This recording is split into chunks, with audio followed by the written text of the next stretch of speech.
Good morning mga ka-farmers. 11:30 na ang oras natin ng umaga. Nandito tayo sa anong barangay ito, sir?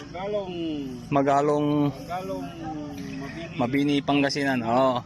So makikita nyo po itong okra, no? Ito sana ay alisin na sana nila. Sabi natin, ispiran nila ng pulyar. So pinulyar nila ngayon. Nagtataka si Manong, nakausap ko siya kanina. Opo. May mga bagong ano siya, oh. Yan, oh. Oh. Nagkaroon siya ng bagong usbong. Tapos yung bunga nila dati maraming to.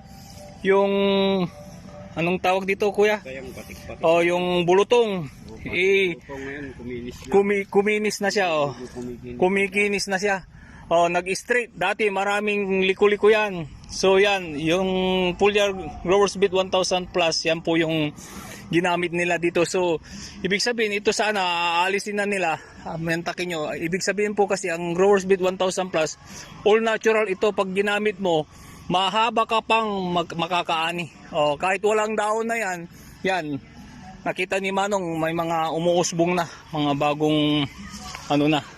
Ito yan, ibig sabihin yan hahaba yan ulit, at saka yan ang pagmumulan ng pagbubungahan ulit ng mga So nakaani ka na, Manong, nung pumunta kami dito nung September 9, Hindi, ito lang. Kailan ba yun? 3 weeks lang yata nakaraan, dalawa. Balay dalawa, tama, dalawa. Pati itong talong nila, sabi ni Manong, dati yung mga bunga niyang talong nila, maraming insekto. Ngayon, gumanda na raw yung kanilang bunga. Gumaganda na. Saka, anong napansin mo sa insekto, sir? Nung gumamit ka ng Growers Beat 1000 Plus? Sa insekto, medyo nagbawas. Oo. Pero hindi pa totally, isang beses pa lang naman. Tingnan mo, sir, ito, gamitan mo ng weekly interval yan. Tuloy-tuloy yung nutrients at saka yung yung insect repellent natin. Marami pa rin sila. Sige sir, tirahin mo lang. 3 latang sardinas, weekly interval. Tapos yan, patubigan mo lang yan. Ay sigurado, matagal pa ito. Matagal mo pang pag-aanihan to. Marami ka pang dito, maani sir. So ayan mga ka-farmers.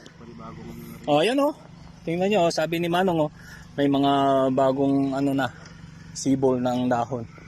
So ayan mga ka-farmers, dito sa Magalong, Mabini, Pangasinan, nandito tayo. Tapos doon sa kabila, kalsada, yon, may pupunta natin din mamaya. Yung kanilang pagay naman doon, nagsi-second crop sila. Interview natin sila. Ito mga ka-farmers, ito po ang aming update dito sa Magalong. Yan, to God be the glory. Grabe, ang dami ditong mga pananim ng mga gulay-gulay. Mga sitaw sir, ang dami din talong, mais. Halo-halo. Ayan, kaya nandito si Growers Beat 1000 Plus upang tulungan natin sila at yun, sumagana ang kanilang ani. Dahil ayan nga po, wala nang insekto na sisira sa kanilang mga pananim. Ayan mga ka-farmers, ito po ang aming update. To God be the glory po. God bless us all. God bless the farmers of this land.